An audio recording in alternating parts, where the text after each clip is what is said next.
General Tso's chicken, takeout hero, beloved dish, should be sweet, tangy, savory, and it has to be hot and crispy, all those things. And in a perfect world, it would survive being in the takeout box for 20 to 30 minutes. Hi, I'm Huang. Today I'm going to make my perfect General Tso's chicken. Great restaurant quality General Tso's chicken relies on three things. Balancing the sweetness with the soy sauce and all the other seasonings is really important. Two, it's getting the sauce viscosity down. We're gonna thicken it with cornstarch, getting it just right so it clings without being soggy. And then finally, the texture of the meat. We're gonna velvet and marinate our chicken. That's going to give it that nice, slippery, smooth texture that you get with awesome Chinese takeout. Today we're gonna cook with chicken breast. So when we're looking for a chicken breast at the store, ideally the tender is intact, it's not too shredded up back here, there's not too many kind of bruises or discoloration, and the front is nice and smooth as well. So as you can see, this chicken breast is tapering. We just want the pieces to be as uniform as possible, so we're conscious of the fact that the chicken breast gets thinner over here. It's never gonna be perfect, but you try your best to make this cut as uniform as this cut. So I like flipping it rib side up because that way I can see where the natural grains of the muscle are. So here, where the tenderloin was, you can use a cleaver, you can use a regular knife, but when cooking Chinese food, I like to use a cleaver.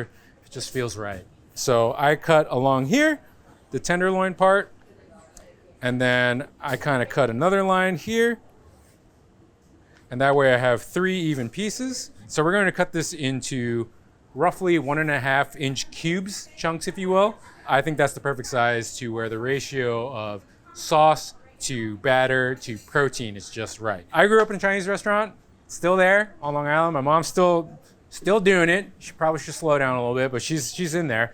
When I was a kid, I was the kid doing homework at the counter and the bar, you know, but not really doing homework. I ate a lot of sesame chicken and General Tso's chicken. Placating children with fried sweet things is tale as old as time.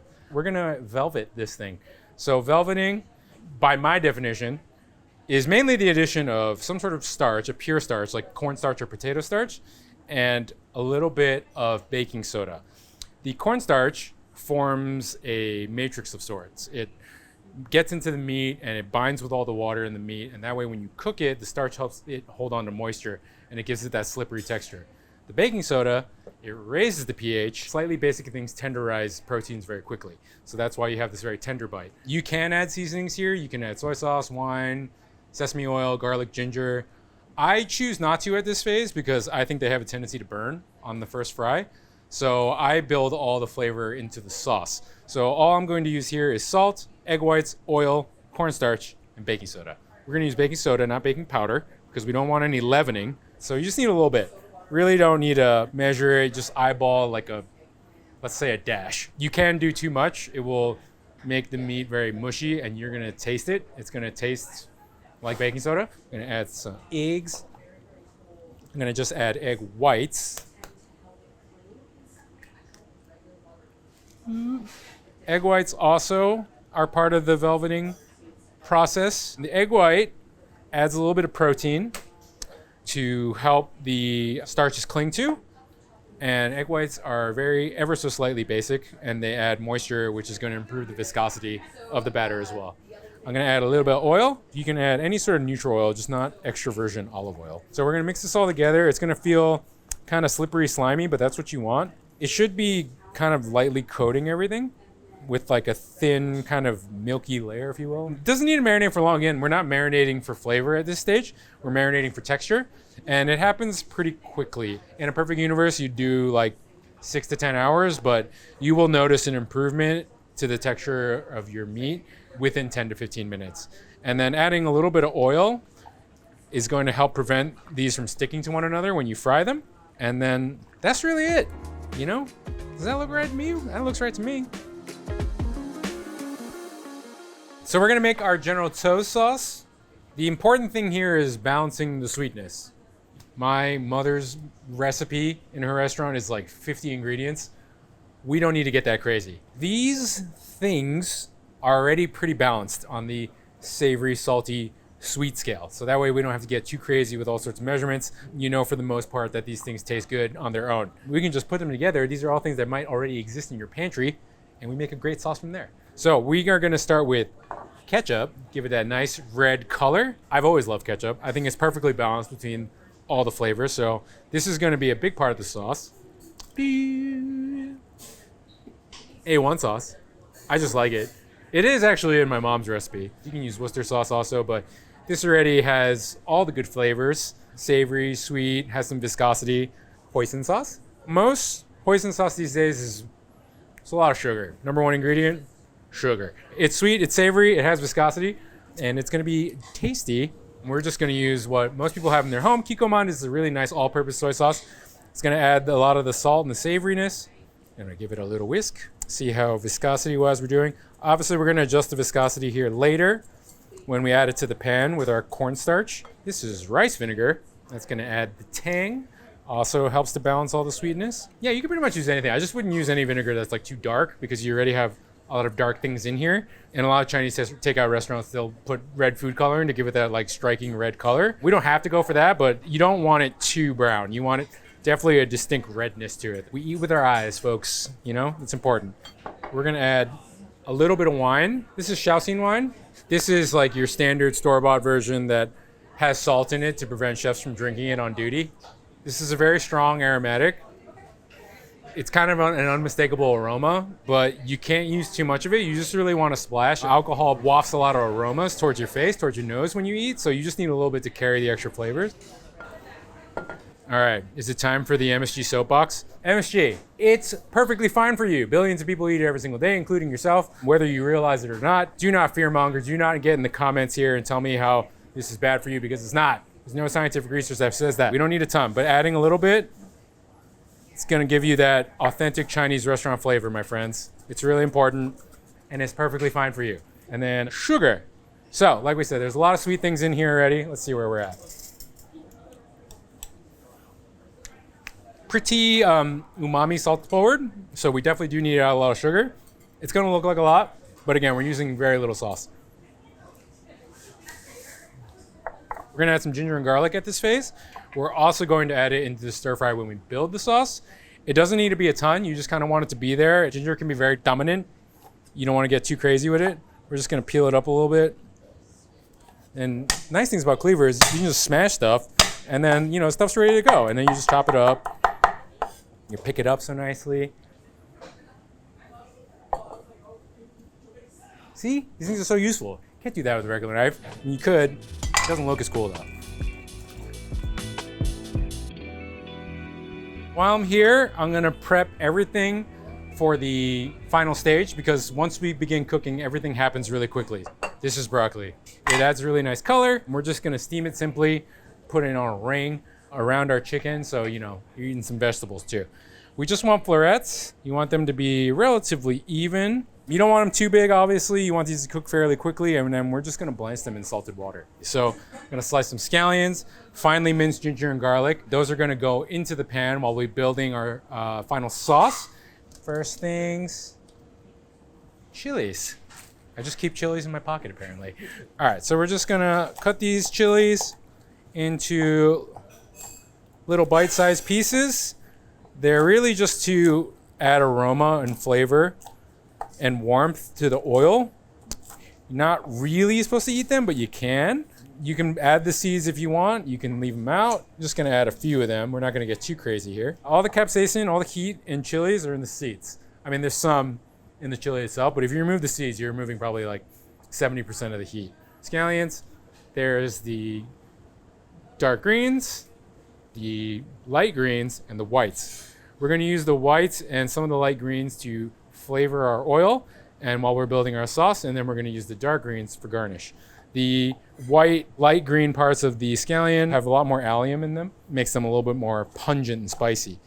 You don't need to super thinly slice these because you don't want these to disintegrate. You want these to be in the sauce but give up some of their oil, so that's like a good size for me for when I'm cooking them. And then this stuff you can slice a little thinner because this is going to be for garnish. We're going to do garlic and ginger again. We're going to be a little more intentional about mincing this very finely because it's going to be built into our sauce. We were more just flavoring before using aromats. So you can use a microplane, you can use your cleaver, just kind of smash these up here. Same thing with the ginger. Ginger, obviously very powerful, very distinct flavor.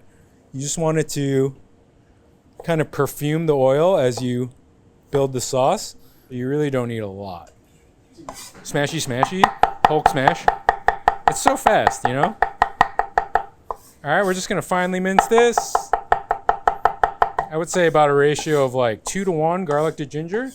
Look how handy the cleaver is. Veggies are prepped.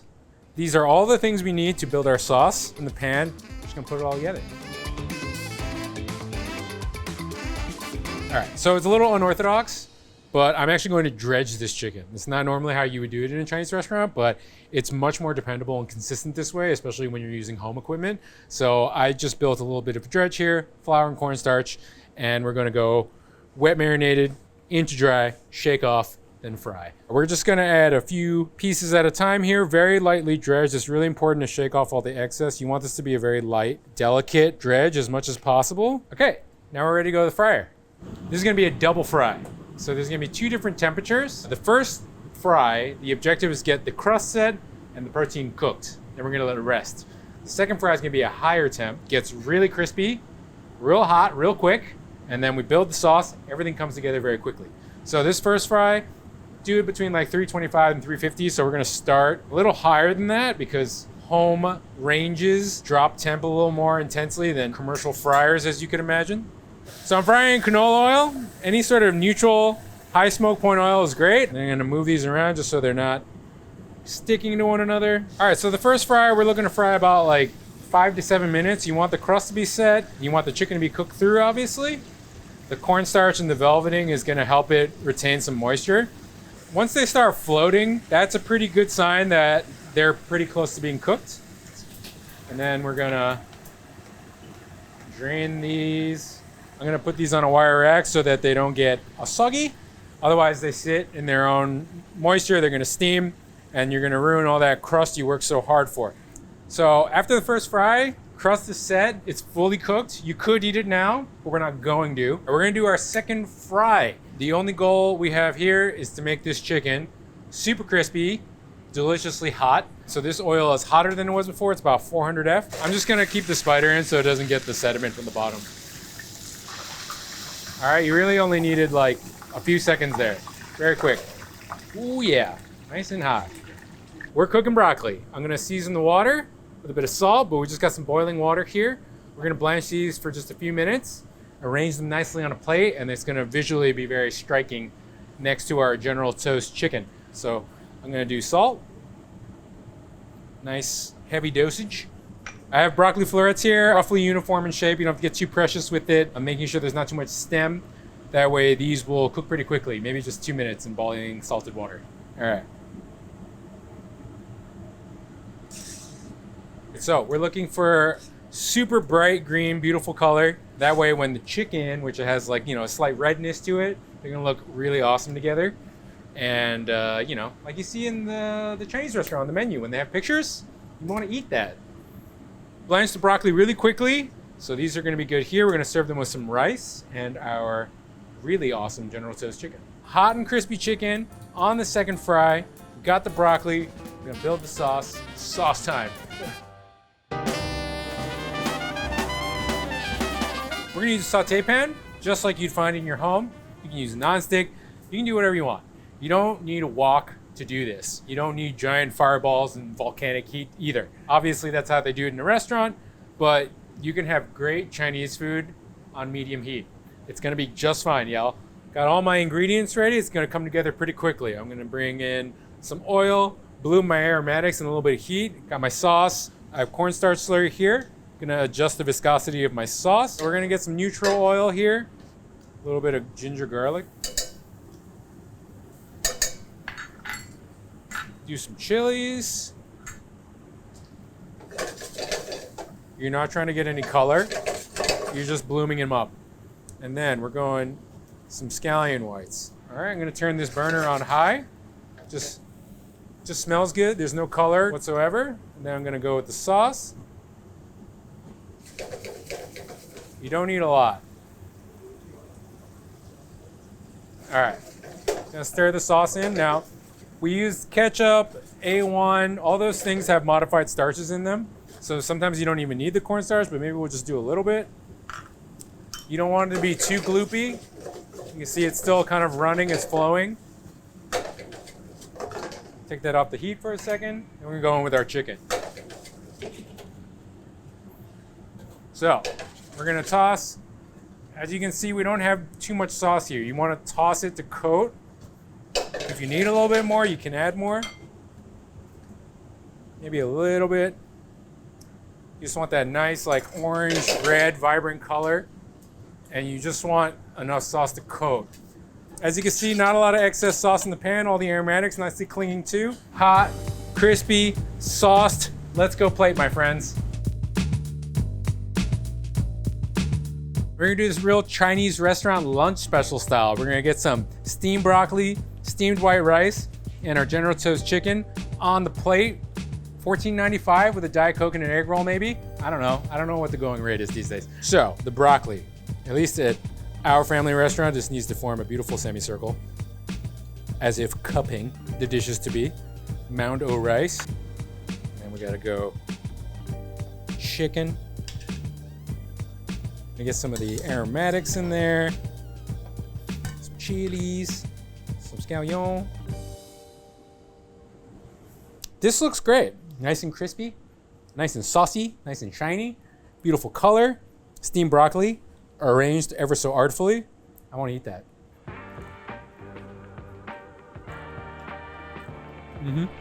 It's like a little warm heat, but nothing crazy. You can taste the sweetness, but it's still balanced and savory. Eat a little white rice. Essential to balancing out the intense flavors. And broccoli.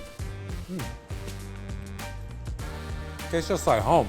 So as you see, very easy to do at home. I know Chinese cuisine can seem a little intimidating because you think you need the big fire-breathing wok and the special equipment and yada yada. You don't. These are all very pedestrian ingredients that probably exist in your home already in some form or another.